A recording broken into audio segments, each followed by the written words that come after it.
নীরব, এই দেখো, এই দুজন আন্টিকে আমি তোমার মা বানানোর জন্য নিয়ে এসেছি, কিন্তু আমি ভীষণ কনফিউজ যে আমি বিয়েটা কাকে করব।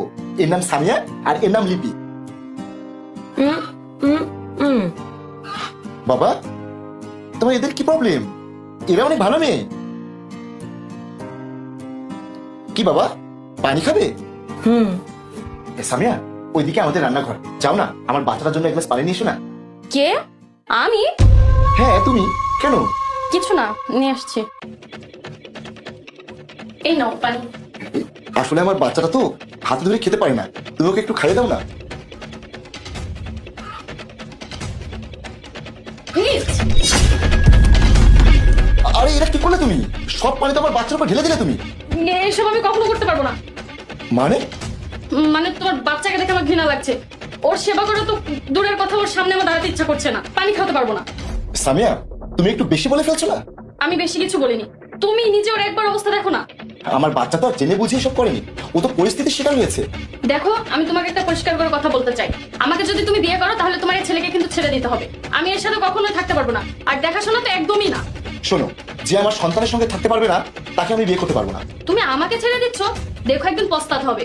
আমার মতো মেয়ে না তুমি সারা জীবনও পাবে না। আজকালকার যুগে তুমি এমন মেয়ে কোথাও পাবে না যে তোমার এই প্রতিবন্ধী ছেলে সেবা করবে, বুঝতে পেরেছো? না পেলেও কোনো সমস্যা নেই, আজ পর্যন্ত আমি ওর যেভাবে খেয়াল রেখেছি ভবিষ্যতেও সেভাবেই খেয়াল রাখবো। হ্যাঁ বাবা, বলো। আমার মনে হয় ও পানি খাবে, আমি পানি নিয়ে আসি।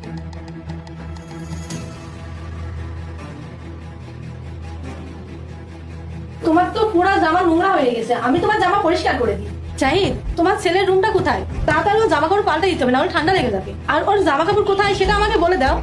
এই যে সামনের রুমটা নীরবে, ওখানে আলমারিতে ওর সব জামা কাপড় রাখা আছে।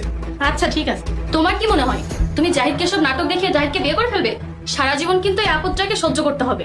সন্তান কবে থেকে আপদ হয়ে গেল, আর তোমাকে কে বলেছে যে আমি জাহিদকে বিয়ে করার জন্য এসব করেছি? জাহিদ যদি আমাকে বিয়ে না করে তাও আমি ওর সেবা করব। এটা আমার স্বার্থের জন্য না, শুধুমাত্র মনুষ্যত্বের জন্য। নীরবের জায়গায় যদি অন্য কেউ হতো তবুও আমি এই কাজই করতাম। আর তুমি যে এই বাচ্চাকে দেখে মুখ বাঁকাচ্ছ, কখন যে কার কি হয় কেউ বলতে পারে না। আল্লাহ না করুক কালকে যদি তোমার বাচ্চাটা এমন হয় তখন তুমি কি করবে? আর যদি তোমার সাথে এমন হতো তাহলে তোমার বাবা মা তোমাকে ছেড়ে দিত? চুপ করে আসো কেন, জবাব দাও। আর একটা কথা মনে রেখো, বিয়ের পরে পার্টনারের সুখে দুঃখে সমান ভাগীদার হতে হয়। আর আমরা এটা নিজেরা চুজ করতে পারি না যে আমরা সুখে থাকবো না দুঃখে থাকবো। বুঝতে পেরেছো আমার কথা? তুমি যখন এতই কথা বলছো তাহলে বিয়ে করে ফেলো না। হ্যাঁ, করেই নেব।